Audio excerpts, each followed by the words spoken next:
Iron பாக்ஸை எப்படி வந்து க்ளீன் பண்ணுறது அப்படின்றத இன்னைக்கு பார்க்க போகிறோம்.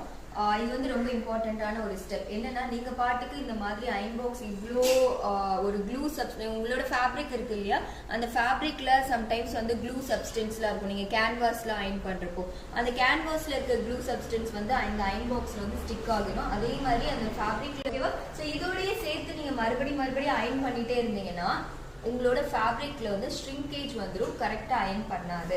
ஓகே, என்னன்னு செக் பண்ணி பார்த்தீங்கன்னா இந்த மாதிரி அயன் பாக்ஸ் வந்து இப்படி இருக்கும். ஓகேவா? ஸோ இதுக்காக என்ன பண்ணி இதை எப்படி வந்து க்ளீன் பண்ணணும் அப்படின்றது தான் இப்போ நம்ம வந்து இதில் நான் சொல்ல போகிறேன். ஓகே, ஸோ க்ளீனிங் சொல்யூஷன் எடுத்துக்கிட்டோம். ஜஸ்ட் அதில் டிப் பண்ணிட்டு இப்போ பாருங்க, ஃபர்ஸ்ட் இப்படி இருக்கு. ஓகே, ஃபுல் அண்ட் ஃபுல் அந்த க்ளூ சப்ஸ்டன்ஸ் இது எல்லாமே இருக்கு. இந்த க்ளீனிங் சொல்யூஷனில் லைட்டாக டிப் பண்ணிட்டு நான் வந்து இதை க்ளீன் பண்ண ஆரம்பிக்கிறேன். தெரியுதா? ஸோ ஈஸியாக ரிமூவ் பண்ணலாம். இதோடய திருப்பி நீங்கள் ஃபேப்ரிக் அயன் பண்ணீங்க அப்படின்னா உங்கள் ஃபேப்ரிக்கும் டேமேஜ் ஆகும், அயன் பாக்ஸும் சீக்கிரம் இதாகும்.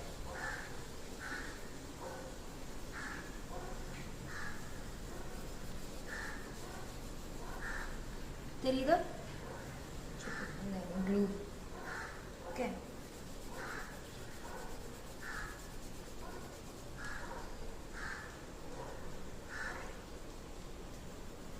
கிளீனிங் சொல்யூஷன் வந்து ரொம்ப அதிகமாகவும் எடுத்துக்க வேணாம், லைட்டாக டிப் பண்ணிட்டு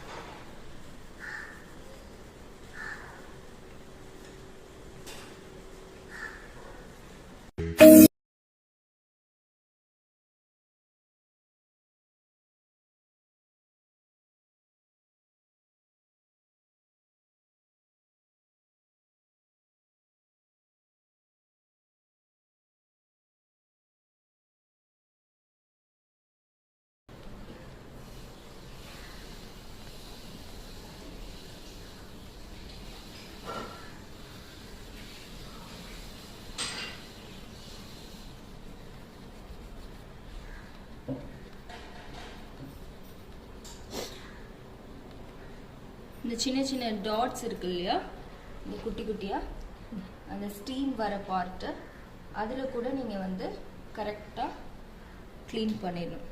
ஏன்னா இந்த ஹோல்ஸில் இருந்து தான் ஸ்டீம் வரும். ஓகேவா?